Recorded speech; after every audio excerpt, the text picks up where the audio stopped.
Tonight, a caveat to the notion that we have lost the war in Afghanistan. And here's the point. Yes, as a nation and as members of our military, there's no question that Afghanistan is going to go down as a loss. There's no question. But there are those for whom this is not a loss. In fact, it's a win. It's a big win, especially when it comes to this. I think you know what we're talking about. Joining us now to explain is NRS correspondent Farron Franczak. She has some totals for us, and they're very impressive or very ugly. Depends on how you're looking at it. I was going to say, depends upon which way you're looking at it, Rick. But every American should know right now that not only did we pay for our soldiers to go over there, we also paid for the Afghan soldiers to fight there, and we paid them more than our own soldiers. Think about this for a minute. We paid people to fight in their own country and paid them more than what we pay our troops. Exactly. Yeah. Everybody just stop for a minute and take that in. Everybody at home, just stop for a minute and take that in and tell me if it makes any damn sense. Okay, we've stopped. Go ahead. Lots to unpack here, but let's go look at the total numbers here.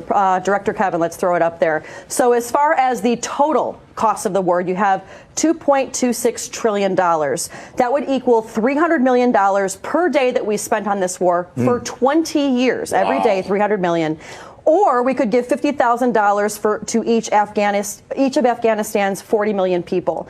Now let's break down exactly what was in that spending. You'll see it all here, but the numbers that I want you to look at, Rick, $85 billion to train the Afghan army, $5 billion a year in aid for Afghanistan, and then you had the $750 million for the Afghan soldier payroll. So they're finding that it was cheaper to pay the Afghan army than actually send our soldiers there. It costs about $1 million to send a soldier there, not what they're paid, what it costs. And of course, they fought so brilliantly, these Afghan soldiers, especially this last week. Right, exactly.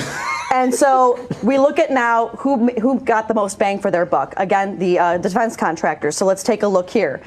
This is if you bought $10,000 of stock in 2001. This is where it would be today. Lockheed Martin over $133,000. Northrop Grumman $130,000. Boeing $107,000. General Dynamics $72,000. Raytheon over $43,000. The thing that's also interesting, Rick, I want you to look at this next graphic. These are of the top 5 defense contractors. These are their board members. Now, you don't have to read the little nitty-gritty here, but what's important to note is they're all former Secretary of Defense, former Vice Chair of the Joint Chiefs of Staff, former Navy Chief. You also even have Jim Mattis, who was the former Secretary of Defense and former Marine Corps General. A name you will not see on there, though, is former Pentagon official Michael Maloof. But I'm sure you might have some friends or two on here, Michael. What say you? This is called interlocking, by the way. Yeah. They work in the military. They also work on NBC, giving them advice. They also stand and sit on boards, and then they go in and work in the government, a la Dick Cheney and Donald Rumsfeld. Let me stop. This is fascinating, what she has just reported to us. Yeah. I mean, this is what the war maybe was all about?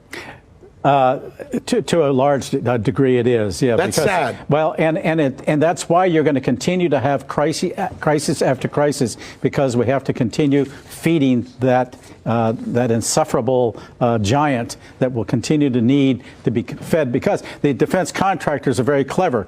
And they have played with our congressional people to put something that goes into every component of every weapons system in every state. Yeah. And so they're all they all have to adhere to that. They're all bought. They're bought. Yeah, of course. Let's face it. I mean, and it creates jobs on the one hand, but you got to continue to feed that frenzy and that machine. And that machine gets in the way of the mission. A mission for a soldier should be, it drives the mission, right? It drives the mission. But it shouldn't. But it is. That's sad. Our neoconservative friends are pushing this agenda. That's why they want to move NATO right up to the Russian Federation to create havoc. Why they're intruding into the Black Sea. Why we are now going into South and East China Sea. That's why we don't win any wars, too, right? I mean, we didn't win in Syria. We didn't win in Iraq. We're not winning. We didn't win in Afghanistan. No. We didn't win in Libya. We have to determine what is really in our national security interest and be realistic about it. We're looking at everything. Why we are still the only world police in the world. We're the only ones. Russia, China are regional. Did you look, when you looked at these numbers, it looked to me like everything that you were describing, well, not everything.